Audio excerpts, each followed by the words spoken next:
Hello, good morning, everyone. This is Playbook's Daily Briefing, and this is Playbook's managing editor and author, Jack Blanchard. One of my colleagues told me yesterday morning that having heard this new podcast, he learned he's been pronouncing my name wrong for the last 3 months. So there you go, Dasha. There's a purpose to this podcast already. Someone's listening. Right, exactly.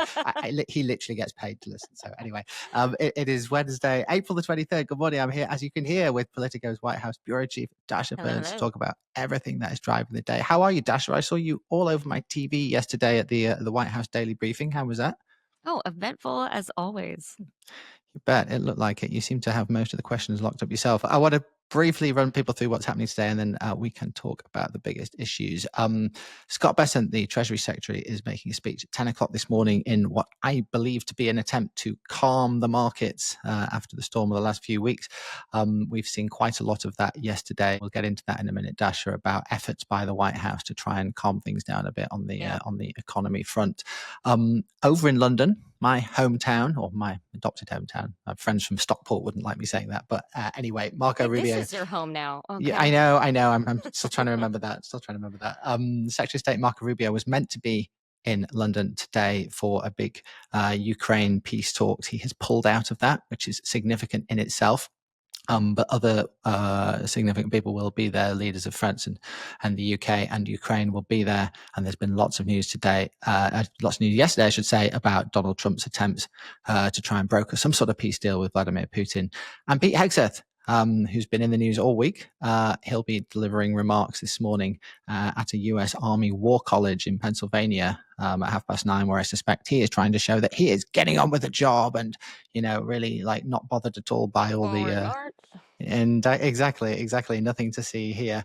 So loads happening today. Dasha, I want to focus on the economy there because it's such a big story, and it was really striking to me yesterday just how much effort we suddenly saw from the White House to try and say things and get messaging out that might try and calm the markets. Do you think that's kind of where they're at now? Yeah, this was one of the questions I asked Caroline Leavitt, the press secretary, in the briefing room. I asked, when are we going to see a deal? Peter Navarro said you could do 90 deals in 90 days, no problem. We've yet to see one. She said we would see something soon. She did say that there were 18 proposals in front of the White House at the moment, that they were in negotiations with 30 plus countries at the moment. And she touted what was announced by Vance in India, which seemed to be kind of like an agreement that they would agree. So yes. This is the challenge for Wall Street right now, is they're like, okay, listen, we're going to give him the space, but they're not going to wait around forever. Certainly the market's not, but even like the businesses that are standing behind the White House right now, they want to see some tangibles here and some real progress. That's not just the White House saying there's progress, but a framework, right, for other countries too, to be able to come and say, oh, okay, so this is the kind of thing that you're looking for. This is what we can bring to the table. I mean, there's real earnest interest from a lot of countries around the world that do want to make deals with the U.S., but it's not clear right now what exactly the White House is looking for. It's so funny to me watching this happen. In a former life in the UK, one of my roles was to edit our trade coverage in the UK, and I know from painful experience just how long these processes actually are in real life. The sort of thing that they were talking about with India, and we have reporting on our Politico website yesterday that with Japan as well, they're talking about signing what's called a memorandum of understanding. Now that is essentially, like you say, that's an agreement to have some talks. We're definitely going to talk about having a trade deal. Actually hammering out the detail of these things takes ages because they require massive compromises on both sides. They require normally some sector in your society getting completely screwed so that for the bigger win, and that's a really hard thing. And there's lots of back and forth. To the credit of the people trying to make these deals, both on the White House side and these countries, they're not actually moving particularly slowly. This is just how long it takes. But the timeline that they've set out for themselves is perhaps overly ambitious, and that might be generous. Completely. I suspect what they'll be hoping on Wall Street is that just having signed a memorandum of understanding, an agreement to talk more about this stuff, will be enough for Donald Trump to punt some of these tariffs again longer term and give traders feel like they have a little bit more stability. The problem is, like, part of the point here is try and get people investing in the US. Who's going to invest in a country where there is so much uncertainty around the trading environment? And that's what continues to be the case, right? Well, and the wearing away of credibility, right? Like, even if eventually the deals get made, the amount of uncertainty and the roller coaster ride that everyone has been on, it's really difficult to know whether you can trust the U.S. and what they say and what they want and the clarity around what the goal even is here. Very striking as well yesterday to see Donald Trump backing off his attacks on Jerome Powell, the head of the Fed, after we saw how the markets reacted to that. And it was, he was very, very clear, wasn't he, listening to him yesterday, that he doesn't want to, he's not going to go there. I'm not interested in doing that. Seems like the markets are the one thing that really can, slap Donald Trump into line, if nothing else. There is a pain threshold. That's something we've been asking about, and there's something that we, I think, have stumbled into. There is a line at which point it just gets to be too much. Yeah, completely, and I think between that and also the language we heard about China yesterday, and I'm sure we'll hear more from that from Scott Bessent this morning. That this language suddenly out of the White House. Oh, we're definitely going to do a deal with China. We're definitely going to do a deal with China. You sort of wonder if President Xi listening to that guy saying, "Well, come on then, let's see what you got." Well, Caroline Levitt said we're in a very good place. We are getting close to a deal with China. What does that mean? When we tried to follow up, wasn't clear. Wasn't clear at all. I think we should talk a little bit about Pete Hegseth as well, Dasha, because I know you've been following that story closely. He had an interesting day yesterday. He came out all guns blazing on Fox News in the morning, as we would have expected, and I'm sure he will certainly not be offering any concessions when he makes his speech. And if he does any questions in Pennsylvania this morning, he thinks he's safe. Does he? He thinks he's fine after all this week? Well, he's been told he is. How true that is and how long that stays true, depending on where the story goes. I think I had one source tell me that, one of the best things to happen to Hegseth is the Pope dying, because the news cycle really didn't spiral out of control because, there was so much else happening.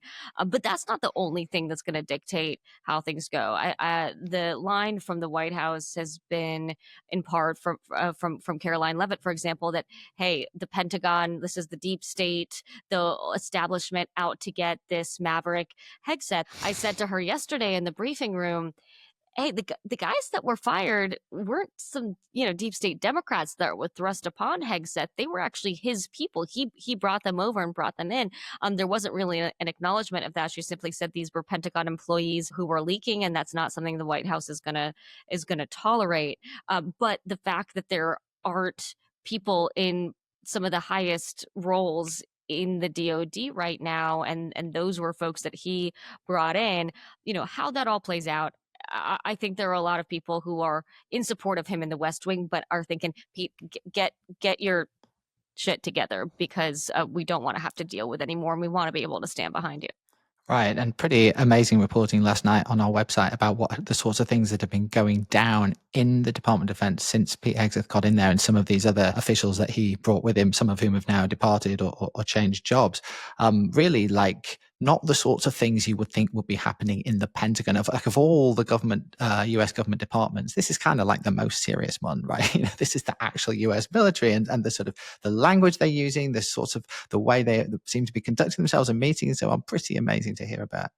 Yeah, it really is. And I mean, one of the reasons that Trump has been so staunchly behind him is there's a lot about Hegseth that fits the bill from like a central casting Trumpian worldview. That's right? Trump's favorite phrase, right? His favorite phrase, and it's true. Like, that really, he views the world as one source said it to me. He sees things through a visual construct, and Hegseth fits into that. But that also means that sometimes comes with perhaps a lack in another department. Yeah, professionalism, experience, things like that, that we've previously always seen in defense secretaries, and this is obviously very different. I wonder where it goes for Pete Hegseth. I guess he's safer now, but I just sort of feel like there's a ticking clock for him, in the sense that there's now all these disgruntled employees. There may be more stories coming out. You wonder where the pain threshold is with Pete Hegseth. Right. We've seen it with the markets. Well, I think it depends on what does or doesn't come out in the coming days and weeks. I mean, there are things that the White House has been touting, like recruitment numbers, right? Again, because he is out of central casting, there are a lot of people in the military that see him as the kind of guy that they want to be, right? He has served. He, is kind of the mold of folks actually in the military, and he does do well when he goes around to different bases and tries to rile folks up. That's where he excels, and recruitment numbers have been good under this administration. So if they can keep touting that and the other stuff sort of dies down, maybe he's safe. Maybe he's still, potentially loses some actual clout within the White House, given all of these problems, but isn't altogether ousted. Let's see if we're still talking about him on this podcast tomorrow morning. If we are, that's probably not a good sign for him. He'll be hoping that we've all moved on and got on with something else. The news moves quick with this administration, and the president really knows how to make it make a turn. You could say that again. So yeah, various big things happening today. But Hex's speech at 9:30, Besant's speech at 10, and then Donald Trump's doing something in the White House at 5:00 this afternoon that we'll all look forward to, when he will no doubt inject himself into the national conversation. You can find more of this conversation by listening to Playbook Daily Briefing wherever you get your podcasts. And for more of our thoughts on this and anything else you need today, read Playbook this morning. I have to say this every morning. You must have read it by now, but if you haven't, it's at politico.com/playbook. I'm Jack Blanchard. That was Dasha Burns. Thank you very much for listening.